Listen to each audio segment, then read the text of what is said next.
Hi, welcome back to my channel. ಇವತ್ತಿನ recipe pav bhaji rice. ಬೇಕಾಗಿರೋ ಸಾಮಗ್ರಿಗಳು: ಬ್ರೆಡ್ ನಾನು ಈ ರೀತಿ ಕಟ್ ಮಾಡಿ ಇಟ್ಕೊಂಡಿದ್ದೀನಿ, ಕೊತ್ತಂಬರಿ ಸೊಪ್ಪು, ನಿಂಬೆಹಣ್ಣು, 3 ಈರುಳ್ಳಿ ಚಿಕ್ಕ ಚಿಕ್ಕದಾಗಿ ಕಟ್ ಮಾಡಿ ಇಟ್ಕೊಂಡಿದ್ದೀನಿ, 2 ಟೊಮೆಟೊ ಈ ರೀತಿ ಚಿಕ್ಕ ಚಿಕ್ಕದಾಗಿ ಕಟ್ ಮಾಡಿ ಇಟ್ಕೊಂಡಿದ್ದೀನಿ, ಬೀನ್ಸು, ಕ್ಯಾರೆಟು, ಬಟಾಣಿ 1 ಕಪ್ಪಷ್ಟು ಚಿಕ್ಕ ಚಿಕ್ಕದಾಗಿ ಕಟ್ ಮಾಡಿ ಇಟ್ಕೋಬೇಕು, ಚಿಲ್ಲಿ ಪೌಡರ್ 1 ಟೀ ಸ್ಪೂನಷ್ಟು, ಪಾವ್ ಭಾಜಿ ಪೌಡರ್ 3 ಟೇಬಲ್ ಸ್ಪೂನಷ್ಟು, ಅನ್ನ 1.5 ಕಪ್ಪಷ್ಟು ಮಾಡಿಟ್ಕೊಂಡಿದ್ದೀನಿ. ಈಗ ಒಂದು ಪ್ಯಾನ್ಗೆ ಎಣ್ಣೆ ಹಾಕಿ ಫಸ್ಟು ಬ್ರೆಡ್ನೆಲ್ಲ ಫ್ರೈ ಮಾಡ್ಕೋಬೇಕು. 2 ಸೈಡ್ ಫ್ರೈ ಮಾಡ್ಕೋಬೇಕು. 2 ಸೈಡ್ ಕಲರ್ ಚೇಂಜ್ ಆಗಬೇಕು. ಮೇಲೂ ಒಂದು ಸ್ವಲ್ಪ ಎಣ್ಣೆ ಹಾಕ್ಕೊಂಡು ಫ್ರೈ ಮಾಡ್ಕೊಳ್ಳೋಣ. ಪ್ಲೀಸ್ ಸಬ್ಸ್ಕ್ರೈಬ್ ಮಾಡ್ಕೊಂಡು ನೋಡಿ, ತುಂಬ ಜನ ಸಬ್ಸ್ಕ್ರೈಬ್ ಮಾಡದೆ ನೋಡ್ತಾ ಇದ್ದೀರಾ. ನೋಡಿ, ಈ ರೀತಿ ಎಲ್ಲ ಕಲರ್ ಚೇಂಜ್ ಆಗಿರಬೇಕು. ಇದೇ ರೀತಿ ಎಲ್ಲ ಬ್ರೆಡ್ಡನ್ನು ನಾವೊಂದು 6 ಬ್ರೆಡ್ ತಗೊಂಡಿದ್ದೆ, ಅದನ್ನು ಈ ರೀತಿ ಚಿಕ್ಕ ಚಿಕ್ಕದಾಗಿ ಪೀಸ್ ಮಾಡಿ ಇಟ್ಕೊಂಡಿದ್ದೆ. ನೋಡಿ, ಎಲ್ಲದನ್ನು ಮಾಡಿಟ್ಕೊಂಡಿದ್ದೀನಿ. ಈಗ ಒಂದು ಬಾಣಲಿಗೆ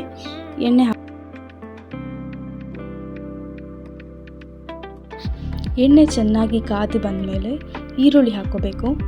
ಈರುಳ್ಳಿನೂ ಹಾಕಿ ಚೆನ್ನಾಗಿ ಫ್ರೈ ಮಾಡ್ಕೊಳ್ಳಿ. 1-2-3 ನಿಮಿಷ.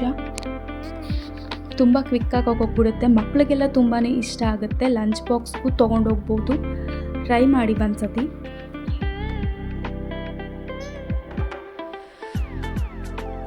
ಈಗ ಈರುಳ್ಳಿ ಎಲ್ಲ ಬೆಂದಿದೆ, ಟೊಮೆಟೊ ಹಾಕ್ಕೊಳ್ಳೋಣ. ಟೊಮೆಟೊನೂ ಹಾಕಿ ಸ್ವಲ್ಪ ಫ್ರೈ ಮಾಡಿಕೊಂಡು ನಾವು ಎತ್ತಿಟ್ಕೊಂಡಿರೋ ಎಲ್ಲ ತರಕಾರಿಗಳು, ಇದಕ್ಕೆ ಕ್ಯಾಪ್ಸಿಕಮ್ ಕೂಡ ಹಾಕ್ಕೋಬೋದು, ಹಾಗೆ ಚಿಲ್ಲಿ ಪೌಡರ್ ಮತ್ತು ಪಾವ್ ಭಾಜಿ ಪೌಡರು ಹಾಕ್ಕೊಂಡು ಫಸ್ಟು 1-2 ನಿಮಿಷ ಹುರ್ಕೋಬೇಕು.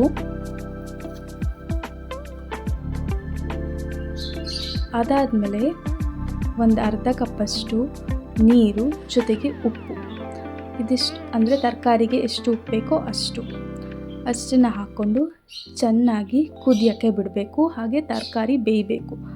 ತರಕಾರಿ ಮುಳುಗೋಷ್ಟು ನೀರು ಹಾಕ್ಕೊಳ್ಳಿ. ಒಂದು 5 ನಿಮಿಷ ಅಥವಾ 7 ನಿಮಿಷ ತಗೊಳುತ್ತೆ ಚೆನ್ನಾಗಿ ಬೇಯೋದಕ್ಕೆ ತರಕಾರಿಗಳು. ಹಸಿ ಬಟಾಣಿ ಆಗಿರೋದ್ರಿಂದ ಬೇಗ ಬೇಯುತ್ತೆ. ನೀವು ಒಣ ಬಟಾಣಿ ತಗೊಂಡಿದ್ರೆ ನೈಟ್ ನೆನೆಸಿ ಬೇಯಿಸ್ಕೊಂಡು ಆಮೇಲೆ ಹಾಕ್ಕೊಳ್ಳಿ. ಇದಕ್ಕೆ ಅಂದರೆ ಒಂದು 80% ಕುಕ್ ಆದಮೇಲಿಂದ ಹಾಕ್ಕೊಳ್ಳಿ ಅಂತ. ಈಗ ಇದು ಚೆನ್ನಾಗಿ ಬೆಂದಿತ್ತು, ಹಸಿ ಸ್ಮೆಲ್ಲೆಲ್ಲ ಹೋಗಿತ್ತು. ಇವಾಗ ನಾವು ಬ್ರೆಡ್ನ ಹಾಕ್ಕೋತಾ ಇದ್ದೀನಿ. ಹಾಕ್ಕೊಂಡು ಅದು ಚೆನ್ನಾಗಿ ಮಿಕ್ಸ್ ಆಗಬೇಕು. ಅದಕ್ಕೆ ಉಪ್ಪು ಖಾರ ಎಲ್ಲ ಹಿಡ್ಕೋಬೇಕು ಬ್ರೆಡ್ಗೆ. ಅಲ್ಲಿವರೆಗೂ 1-2 ನಿಮಿಷ ಫ್ರೈ ಮಾಡ್ಕೊಳ್ಳೋಣ. ಇದನ್ನ 2 ನಿಮಿಷ ಫ್ರೈ ಮಾಡ್ಕೊಂಡಾದ್ಮೇಲೆ ಅನ್ನ 1.5 ಕಪ್ಪಷ್ಟು ಅನ್ನ ಮಾಡಿಟ್ಕೊಂಡಿದ್ನಲ್ಲ, ಅದನ್ನು ಹಾಕ್ಕೊತಾ ಇದ್ದೀನಿ. ಉದುರಾಗಿ ಚಿತ್ರಾನ್ನಕ್ಕೆ ಮಾಡ್ಕೋತಿರಲ್ಲ ಆ ಥರ ಮಾಡ್ಕೊಳ್ಳಿ. ಉಳಿದಿರೋ ಅನ್ನದಲ್ಲೂ ಕೂಡ ಮಾಡ್ಕೋಬಹುದು. ಕೊತ್ತಂಬರಿ ಸೊಪ್ಪು, ಉಪ್ಪು, ಹಾಗೆ ನಿಂಬೆಹಣ್ಣು, 1 ನಿಂಬೆಹಣ್ಣು ತಗೊಂಡಿದ್ದೀನಿ ದೊಡ್ಡದು. ತುಂಬಾ ಚೆನ್ನಾಗಿರುತ್ತೆ. ಒಂದ್ಸತಿ ಟ್ರೈ ಮಾಡಿ, ತುಂಬ ಇಷ್ಟಪಡ್ತೀರಾ. ಚೆನ್ನಾಗಿ ಮಿಕ್ಸ್ ಮಾಡ್ಕೊಳ್ಳಿ. ಅದಷ್ಟನ್ನು ಮಿಕ್ಸ್ ಮಾಡ್ಕೊಂಡಾದ್ಮೇಲೆ ಉಪ್ಪೆಲ್ಲ ಕರೆಕ್ಟಾಗಿದೆ ಅಂತ ನೋಡ್ಕೊಳ್ಳಿ. ಅಕಸ್ಮಾತ್ ಉಪ್ಪು ಬೇಕು ಅಂದರೆ ಹಾಕ್ಕೊಳ್ಳಿ.